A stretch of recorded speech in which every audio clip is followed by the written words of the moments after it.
Oh no, not that one. That's an inappropriate one. Sorry. Not gonna read that out loud. It's a book with a floral print. Some of the things she does, I'm like, girl, calm down. Like, a man is not worth this stress.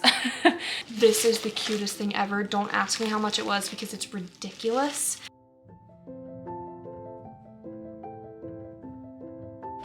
I am 65 pages into Tessa Bailey's new book, Secretly Yours. I love the discreet covers that she does. I'm really not sure where it's going or how it's gonna go, but I'm loving it so far. It was slow for the first like 2 or 3 chapters to kind of get into, but it's picking up a little bit. There's a lot of interactions between the two already, which I really like. So this is about Hallie and Julian. Hallie is a gardener and she's taken after this business from her grandmother, and Julian is this rich preppy guy who is a university professor slash author. So he's in Napa where Hallie works. He's in Napa right now. His family owns a vineyard or something like that. I haven't gotten the full details, okay? They have very, very different personalities. So she's sunshiny. He's not grumpy. He's just very anxious. He's very scheduled and punctual, and he has a schedule that he sticks to very strictly every day. And Hallie is like the opposite. Well, I tabbed one quote just to kind of describe their personalities, because on page 52 it says Julian required order and Hallie was disorder in the flesh. What we've gotten so far of Hallie is she's very chaotic, sweet. She doesn't have a very loud personality. She's just a kind of like clumsy person. I can't even guess what the conflict is going to be. Like, I don't even know where this is leading, but I like it. Okay, that's my update for now. Okay, bye. Update, I'm on page 80. I'm still just in my little reading corner, but I wanted to say, I forgot to say this in the last clip. So Hallie and Julian have met before. They went to high school together. He was a senior and she was a freshman, and they were at a party one night and they almost kissed. Okay, that's important to remember. Hallie kind of has had this obsession with Julian since that night, and Julian kind of doesn't remember her. So when she ends up gardening his lawn, she says, "It's nice to see you again." Julian's like, "Again? Like, I've never met this girl. What does she mean?" And he's kind of like hung up on that, and because he's kind of OCD, he likes answers, he likes to the point, he's kind of hung up on this one thing. He's like, how do I know her? I think it's really cute because he's enamored by Hallie. He is so uncomfortable with her that he's in awe of her. Like, he just wants to see her be this chaotic storm mess of a person. Okay, see, I'm back, page 84. It says, shoot, where is it? Honestly, she was a constant jumble, and he couldn't seem to take his damn eyes off of her nonetheless. Like, how stinking cute to be that, like, enamored by someone. I love it. Sorry, I'm tabbing the hell out of this book. Like, it's just so freaking cute.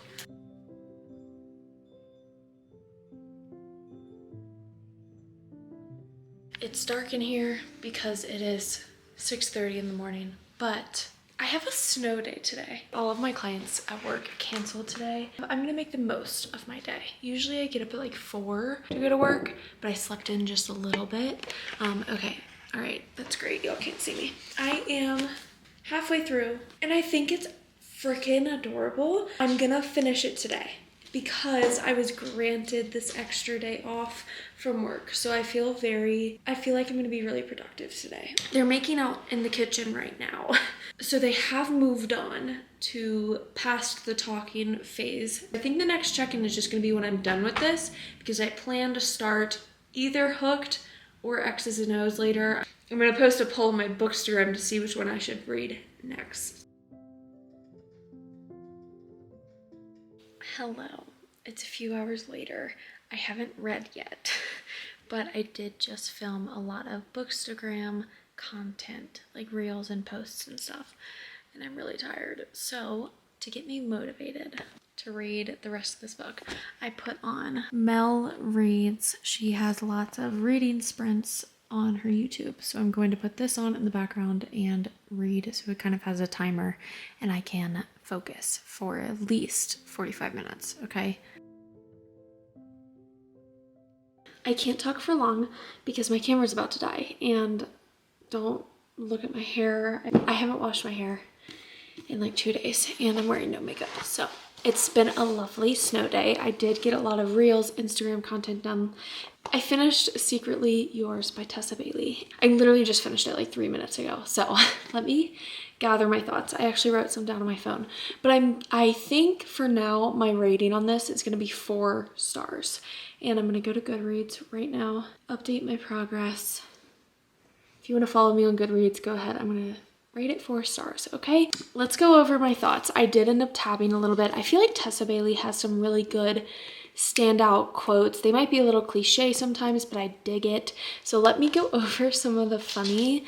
I say funny because this book was definitely a rom-com. I loved the main characters, but mostly I loved the side characters in this book. We have Lavinia, which is Hallie, our main character's best friend, and we have Natalie, which is our main hero's sister.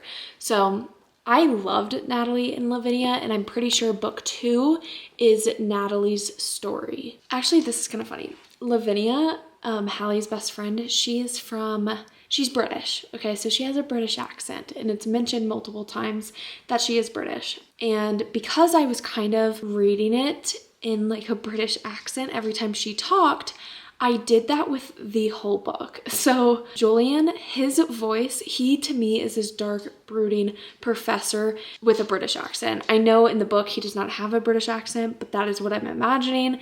And it honestly made it more sexy, so I'm okay with it. Julian, he is definitely a control freak. He has his tight ship. He does not deviate from that, and we see him deviating just for Hallie because he's like, what the fuck is this girl doing to me? It's a lot of infatuation and lust at the beginning because he's just so into her, just like physically, and then we slowly start to see them meet or get to know each other. But the main title of this book, Secretly Yours, is that Hallie is his secret admirer. She keeps leaving these notes on his running path every day, and he picks them up and he's like, this is kind of weird, but like I kind of like them. Let me just point out a few quotes that will kind of maybe convince you to read this, okay?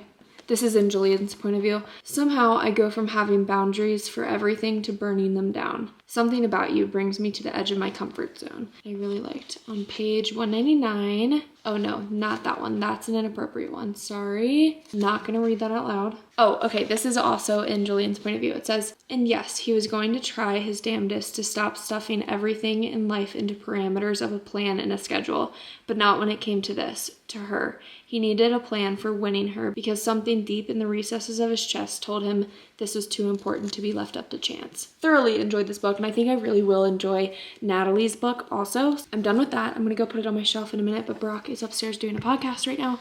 So oh my God, I cannot leave this out. I wanted to talk about the smut in this. First of all, smut in this, Tessa Bailey books, I always love them. It was great. Julian is dirty, okay? His mouth is foul, but in the best way possible. But I did want to say this book had some odd things going on. The main themes in this book actually were like, will this get demonetized? I don't know. Masturbation and fantasies. Like, she played into Julian and Hallie's fantasies a lot. Like, there were multiple italicized texts of like them actually imagining having intercourse with each other. And it was kind of funny, like in a good way. Like, it was different to see those kinds of smutty scenes where it was a lot of fantasy like in their head while they are pleasing themselves. Fantasy smut, like very different. And I liked it. It was a good change of pace. It was different from the usual smut content I read. But the weirdest thing. Now, okay, I don't want to say the weirdest thing because I don't know if it's actually done, but I asked Brock and he said he has never done this. Julian described pleasing himself laying face down in bed. And I am so confused. Okay. I am so confused. And I don't think I could find it now, and my camera's really about to die. But 2 times he said specifically like, my face down in the pillow. And the first time it was pointed out, it was very much like me laying down, like on his stomach. And I was like, how do you do that? But okay. On my Instagram, I posted a few hours ago, which book should I read next? Twisted or X's and O's, which is back there, and I don't want to get up and go get it, okay? Oh man, I didn't want to read Twisted first. Should I cheat and do the opposite? Okay, I'm gonna read Twisted. You guys said it. Okay, I haven't started Twisted. It's like 10 minutes later, okay? But I wanted to point out the dedication. It makes the past few days for me kind of like this is a sign, okay? And the dedication to Twisted says, for the people pleasers, sometimes it's okay to be a little selfish. And I am a people pleaser, and I know that can be seen as a bad thing, like a pushover, and I think that sometimes I am, but I'm working on it. Hello everyone, it is the next day. So I did end up going to work today. I did not end up having another snow day, unfortunately, but I just got home and I've been reading. I'm on page 66 of Twisted right now, so I'm not that far into it, but it is based on Aladdin, which Jafar is the bad guy in Aladdin, Julian, and isn't that funny? I just read Secretly Yours and his name is Julian also. Anyway, Julian represents the villain in Aladdin, whose name is Jafar. And Yasmin represents Jasmine. And then Jasmine, this is gonna be confusing. Yasmin has like this crush, a childhood crush on this boy named Aiden, who represents Aladdin. So in Emily McIntyre's books, the villain is who the story is about.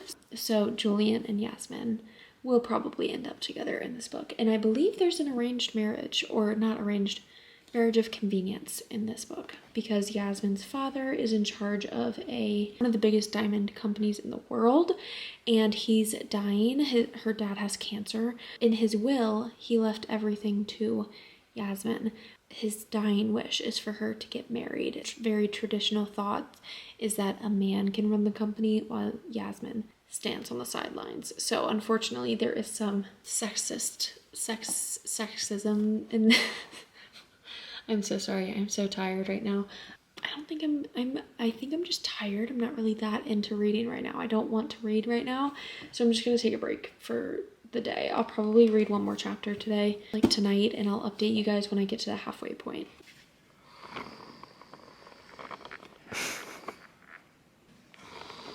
Oh, he's all underneath.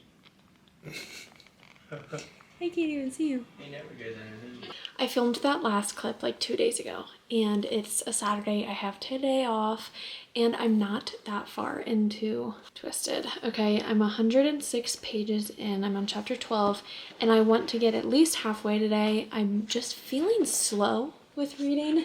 Like, I'm just not loving this book. And I'm also reading A Broken Blade, which is this fantasy romance book, and I'm actually liking that one, but it's a little different than I thought it would be. Not what I was expecting. So I'm just taking my time. I'm not meaning to go slow. I don't know why I'm going slow, but I'm gonna continue, hopefully get halfway today and then come with an actual update. I just wanted to say that it's okay to struggle a little bit with your reading. I've kind of stalled. It's not like a reading slump because I want to read. It's just I don't really want to read this book. Let's go over kind of the plot, okay? She was propositioned by her father's second-hand man named Julian to like marry him instead as a marriage of convenience, so the second-hand man can still kind of like be in charge of the company once her dad passes away. And literally that's all we've learned. That's it. I'm 100 pages in and no other information has been given. And out of Emily McIntyre's books, this one for sure has been the slowest start for me. And I think it's more so the pacing. It's just a little slow. And there's not much chemistry feel. They don't really like each other, and I kind of feel that. Like there's really no chemistry. Even the physical attraction they have towards each other, I'm not buying it. That's it. That's my update for now. I'll be back hopefully with a better update. Hello. I finally made it halfway through Twisted to show you. I got this cute necklace from the Bookish Goods on Instagram. I posted a picture of it today and I bought this the other day. So I just wanted to show you. It's a cute necklace, and I am the kind of person who buys one piece of jewelry and then does not remove it for years, because these earrings, you can go back to my very first YouTube video 2 years ago and I was wearing these because I do not take them off. I've worn them since my freshman year of college. which was 2017. Y'all are really far away. I finished Twisted last night. Where is it? I ended up giving it 3 out of 5 stars. Now let's go over it, okay? Because I have read, literally on the same shelf as you guys right now, I have read these books from Emily McIntyre. I like ranking these series or books that I've read from different authors. It would be Scarred as number 1, then Hooked, then Twisted, don't knock over my camera, then Twisted, and then Wretched. So and she has a new one coming out called Crossed in August, I believe. So that one will be interesting because that will be the 5th book that I read from her. And just these covers, these are probably my favorite covers that I have on my bookshelf. Wretched also got 3 stars, but out of these, this would be like a 2.5, maybe Wretched would. And Twisted is definitely a 3 because I would still recommend it. It just wasn't my favorite Emily McIntyre. Now let's go over my final thoughts, some of the plot, characters, and everything like that. It was super spicy. It was that disobey me and I'll punish you kind of spice, and I loved that. But then after the punishing stuff went down, there was a lot of like rewarding. I'm not gonna say it, but it was good. The spice was great. Julian went from wanting to kill her and take her inheritance to lust to love really quick. Like, it was an enemies to lovers, but there was no gradual, like, the first 200 pages, super slow. Like, I mean, almost like nothing happened. Like, it was just kind of telling you stuff, like, oh, her father's sick. Oh, her father's still sick. Oh, she went out to brunch with a friend. And, like, her and Julian didn't have much interaction, okay? And then the last 120 pages, super fast. Like, their motives didn't make sense to me in this. Like, Julian didn't have to want to kill her. Like, his plan all along was like marry her, take her inheritance, and then kill her. And I was like, there was no need to even put that in. Like, he could have just married her, and he did, you know, and then he got the inheritance anyway. Like, there was no need to kill her. That was like so unrealistic of a plot, like, in my head. Like, I was like, why would he need to kill her if he's gonna marry her? She willingly married him too. And then the 3rd act conflict was very predictable, but in a way that I kind of liked it still. Like, I didn't mind it. It was like, yeah, I saw that coming. It was hard for me to buy into their love. Like, their love didn't make sense to me. So that was my hardest thing. Like, I didn't believe that they were in love because they fell in love very quick, but it was also a really slow book. I am going to start X's and O's today, but I think it's about a bookstagrammer. That's all I know. Oh, I love it. I do want to put them horizontal so you can read them, but they're gonna stay like that for now, okay? Hello, I am on page 40 in X's and O's. I had to run upstairs to get my camera. Let's go over my thoughts so far. I did think that at the beginning, and even now, there are a lot of metaphors. Like, holy moly, every page has so many references and so many metaphors and like descriptions that I'm like, a little much, but I actually kind of like them. They make me laugh. Like, some of them are really out there and crazy, but like I like the metaphors going on. Like, I didn't like it at first because it was too much, and now I'm like, okay, I guess this is her style of writing. We're gonna take it in. Our main character, Tara, and Trevor is her roommate. So Tara is a bookstagrammer, book talker. She just did like a live show with her grandmother, and it was her grandma's idea to write a list of her exes and go on dates with her exes. So like, that's why it's called X's and O's, because her dating life right now is not going well. I'm pretty sure Trevor, her roommate, is gonna help her. I'm guessing that's how it's gonna go, and then they're gonna, you know, fall in love. There's a Valentine's Day gala that she has to go to for work. So she's like, I can date all of my exes until I find a date for the Valentine's Day gala. And look, oh my God, I gotta show you Dobie. This is my favorite position he does. Hold on. Dobie, do you see anyone?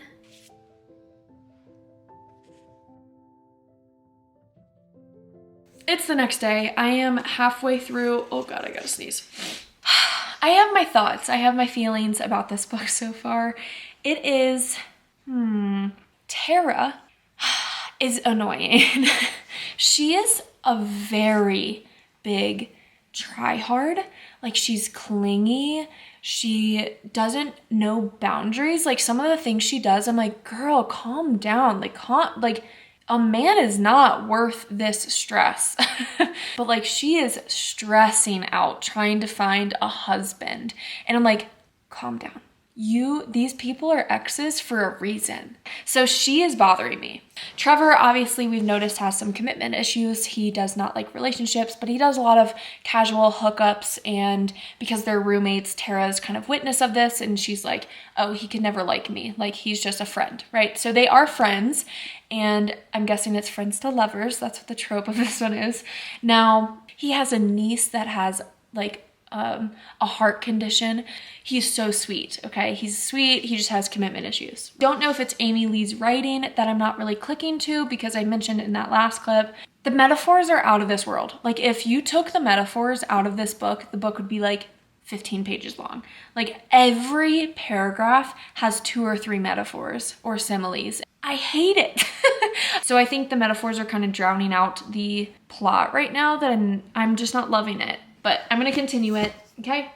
Now, I did want to say, this is kind of my life, so you can fast forward a little bit. You don't need to, like, watch this part because I'm not going to talk about books. I am starting a new job today. I got a promotion, which I feel... I have really conflicting feelings about it, because I feel really grateful that I was put up for a promotion and then I got the job, and I'm excited for it, but it is at a new location of this job, so I don't know the people, different layout, like everything is just new. And I've only been at my current job, like I've only been there for 8 months, and I got promoted. Again, I'm super grateful. I'm having some big anxiety right now towards taking this new position. So reading for me this week has been really, really slow, I feel like, because I have not been able to focus on anything, because every time I start to focus on something, I just get butterflies or chest pains thinking about my new job.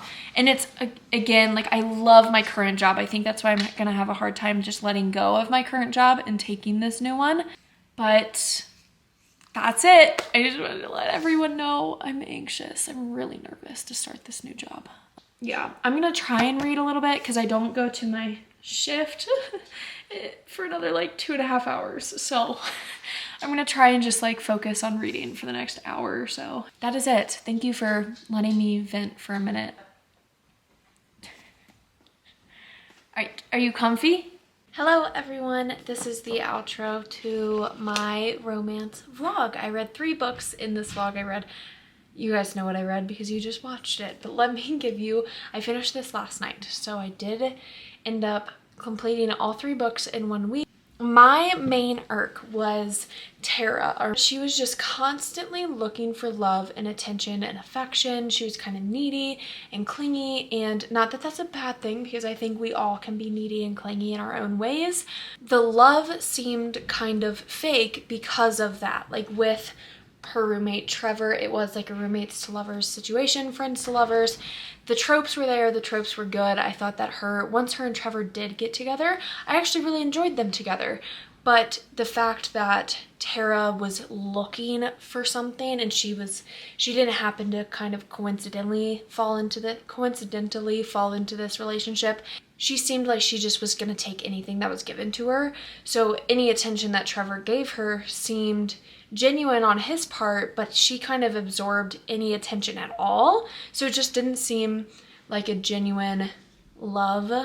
Like she just wanted any kind of love and attention. And that's how I interpreted their relationship. The one thing that I did like is that the author points out that the word crazy isn't an appropriate word to use with any person at all. To call someone crazy is not very polite, and to call someone a crazy ex-girlfriend is just rude, because we all kind of interpret someone's love and attention and desire or need of attention differently. So Tara, she did need a lot of attention. She was kind of needy, but Trevor kind of absorbed that really, really well. So even though that Tara's exes kind of found her crazy, Trevor didn't. So he interprets crazy a different way, and that's not like a bad thing. So I actually liked how Amy Lee used the term crazy and kind of turned it into something good. I liked that part of it, but I did give it 3 stars. I thought it was average. I didn't love it, didn't hate it. For this romance, I think it's cute. I don't know if I love Amy Lee's writing, and there was a lot of modern terminology written into this book that I just didn't like, but I get it. She's an influencer.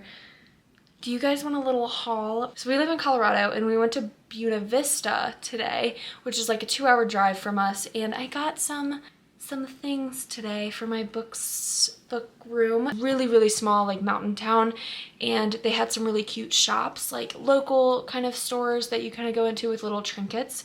So wooden, it's meant for food. It's meant to be like a platter where you display food, and I'm not going to use it for food. I'm going to use it in my book room. I'll probably end up taking like flat lays, like Instagram pictures on top of it. Locally made in Buena Vista, so it's very pretty. I spent a lot there, but I was like, we're only gonna be here for the day. Let me just spend some money. Okay, so I ended up getting this pretty mirror. Oh, look, there you guys are. Here's my camera.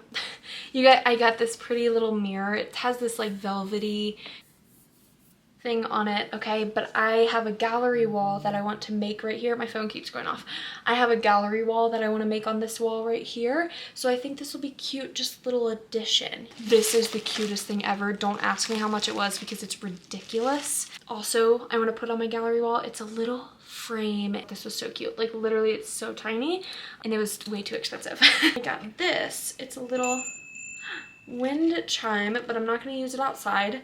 I think it's either I'm gonna hang it in a window, or I'm gonna hang it on the gallery wall also. So I can relate the moon to so many aspects of my life and books. So cute. And there were actually 2 bookstores there. At one bookstore, it was the coolest bookstore ever. I'm actually gonna post a reel on my Bookstagram of it. So I got this cute feather gold bookmark. It's really thin and it's really light. Like it's plastic, but it's really light and cute and flat, so I can put this inside of a book. And I got this.